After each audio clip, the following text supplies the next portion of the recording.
So today I'm going to go over how to import files into Lightroom from your SD card using the import feature in Lightroom.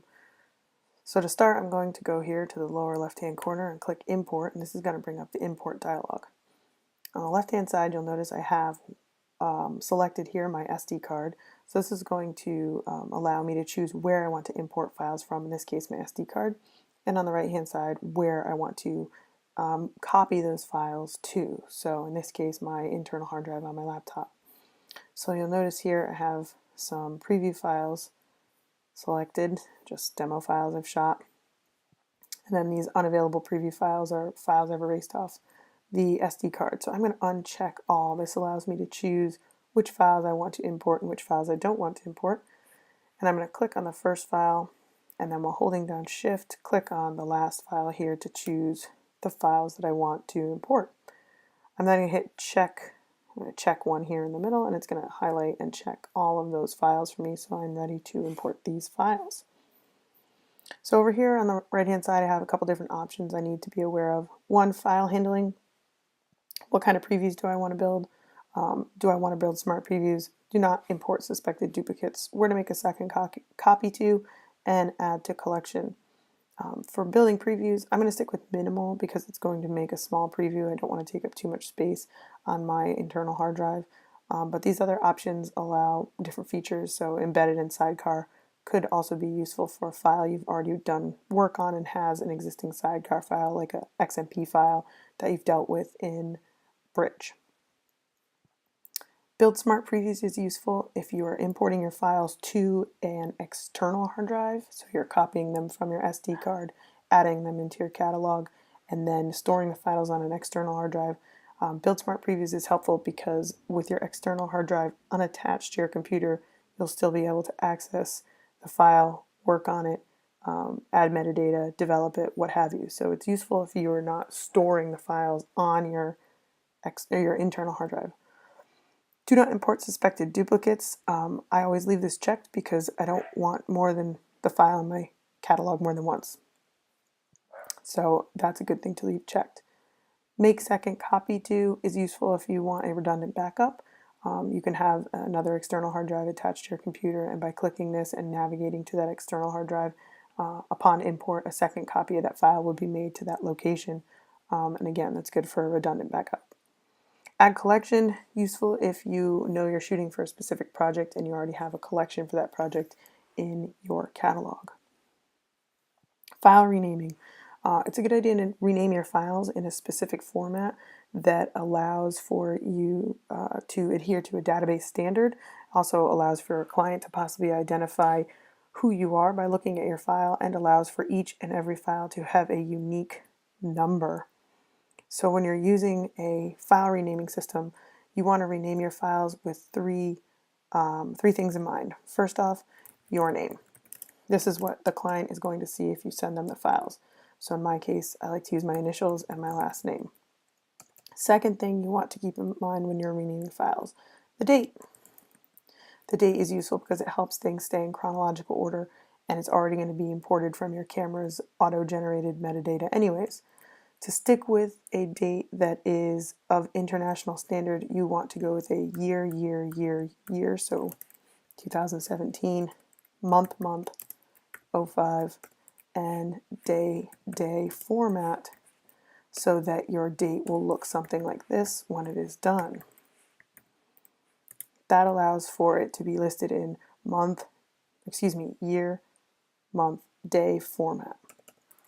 The last thing you're going to need is a unique file number.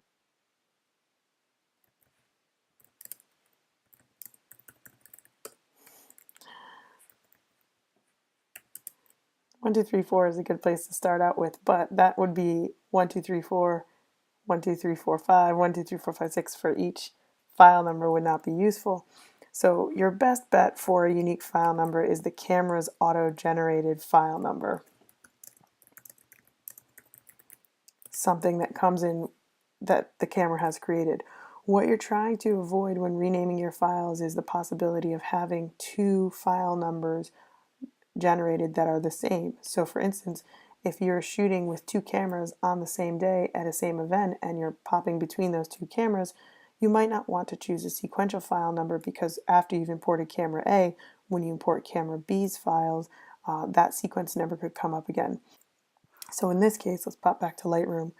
I can edit that in here by choosing Edit and create a file naming template. I've already have one set up here, but I'll show you a new one. So to start off with, your name, however you want to choose that to be. It could be your business name or your personal name or what have you. As I said, I like to use my initials and last name. After that, you're going to want to follow with a hyphen or an underscore or something that's going to separate that section of the file name from the next section of the file name, so visually you can read it easier. So once you've created this, and this is going to be applied to every file just as that, you can add additional information in any of these drop downs. So for instance, if I want to choose a date, I have a couple different options here. I'm going to stick with the aforementioned 4-digit year, 2-month, 2-day because it's an international database standard. So I'm going to click Insert, and it's going to put this little blue bubble up here, and this allows for me to get a preview up here of what today's date would be. This little blue bubble is telling me that it's going to pull that information from the camera's auto-generated metadata and will use whatever date the file was created on. Again, underscore, hyphen, some such thing to differentiate your date from your unique file number. So in here I can choose file name, I can choose file number suffix. I can also choose below here sequential numbers. Sequential numbers are good if you maybe are exporting a small batch of files to go to a client, but upon import I really prefer sticking with one of these two. So we'll start with file name just so you guys can see the difference.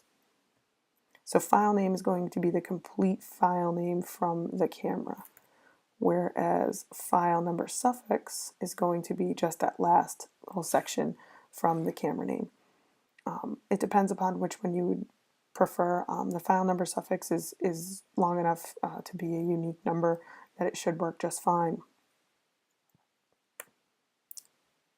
So I now have my file naming system set up, and I can see a little preview right here.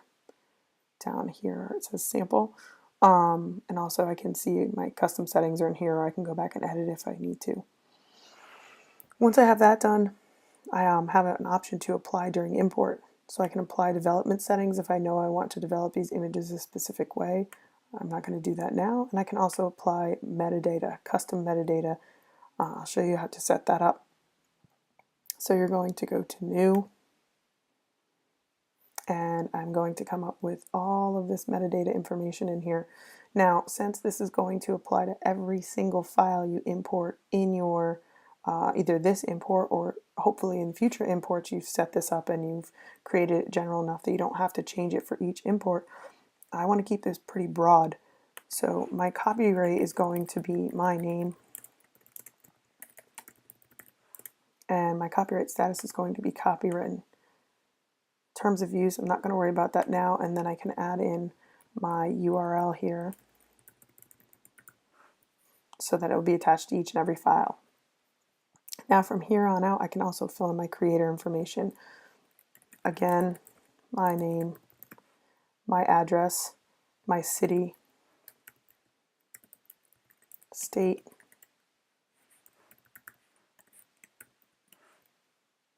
and continue to fill this out as you see fit. The more information you have in here, the easier it is for somebody who's accessed your file to find you if they need to contact you for uses and rights or such things like that. If you want to add up here under copyright, the copywritten symbol, the circle with the C, the short key for that on Mac is Option G. So it was Option G for the copyright symbol. So once I've done this, I can call this whatever I would like. I'm just going to name it 2 because I already have this in here somewhere. And you can hit create, and that will be applied during import. Also being applied during import are possible bulk keywords. So again, these are going to apply to every single image upon the import. So since this was for a class demo, I'm going to put demo and students as my keywords for these files.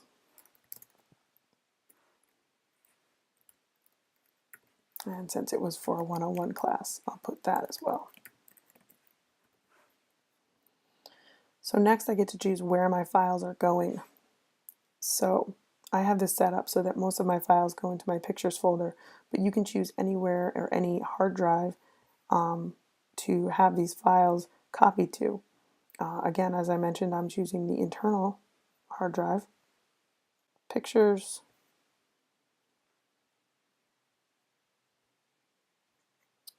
and it is going to place these files in the pictures folder. Now my date file format, I can choose here how I want the folder to be created that these files are going into.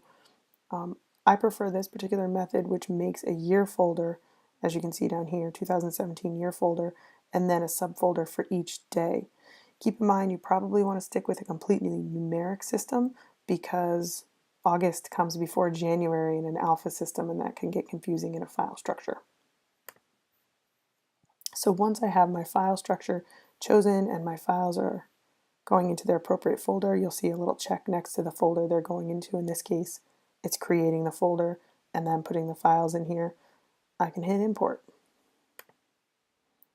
So the computer is going to import the files to the catalog, copy them from my SD card, and place them in my file structure locally on my computer as I've chosen to do so.